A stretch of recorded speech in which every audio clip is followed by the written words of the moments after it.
Lives of the Saints by Father Alban Butler, September 10th, Saint Nicholas of Tolentino, A.D. 1306. This saint received his surname from the town which was his fixed residence for the most considerable part of his life, and in which he died. He was a native of Sant'Angelo, a town near Fermo in the Marca of Ancona, and was born about the year 1245. His parents were of mean condition in the world, but rich in virtue, and he was reputed the fruit of their prayers and a devout pilgrimage to the shrine of Saint Nicholas of Bari, in which his mother especially, who was then stricken in years, had earnestly begged of God a son who should faithfully serve him. At his baptism he received the name of his patron, and appeared by his towardly dispositions from his infancy to be gifted with an extraordinary share of divine grace.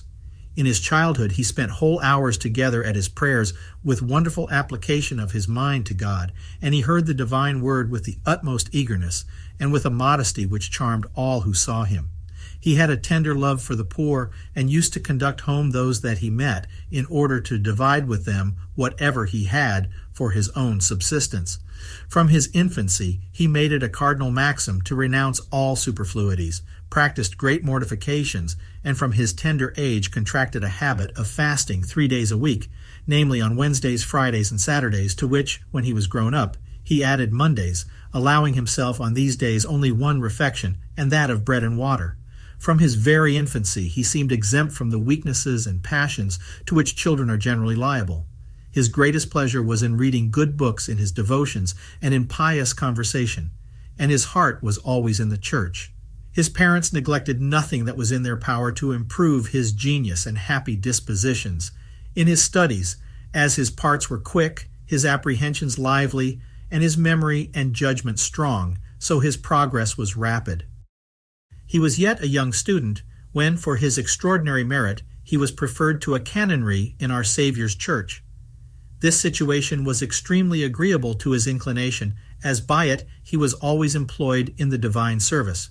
But he aspired to a state which would allow him to consecrate his whole time and thoughts directly to God without interruptions or avocations. Whilst he was in this disposition, a sermon preached by an Austin friar or hermit on the vanity of the world determined him to take a resolution absolutely to quit the world and to embrace the order of that holy preacher.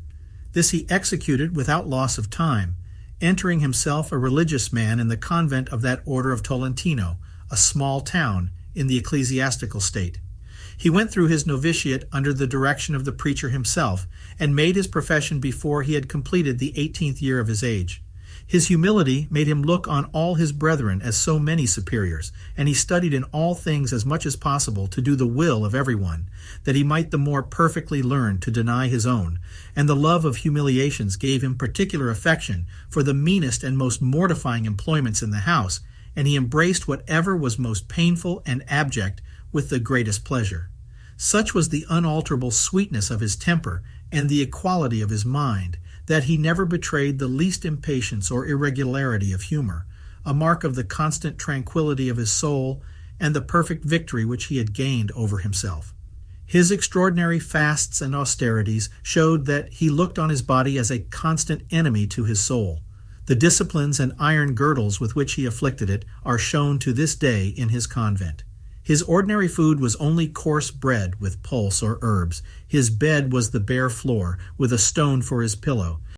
In obedience to his general, he once in time of sickness took a mouthful of flesh meat, but immediately begged with tears that since he had satisfied his precept, he might be allowed not to eat any more, to which the general assented.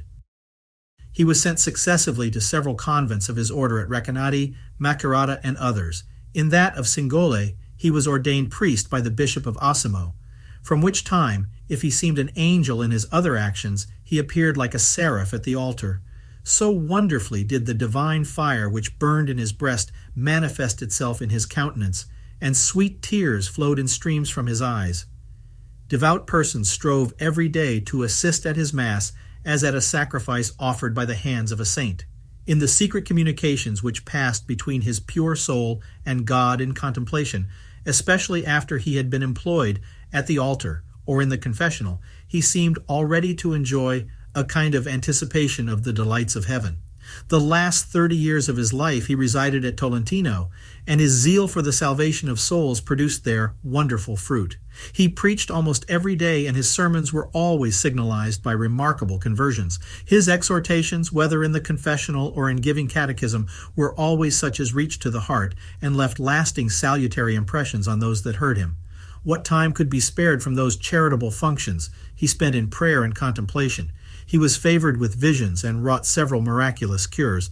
For the exercise of his virtue, he was long afflicted with divers painful distempers.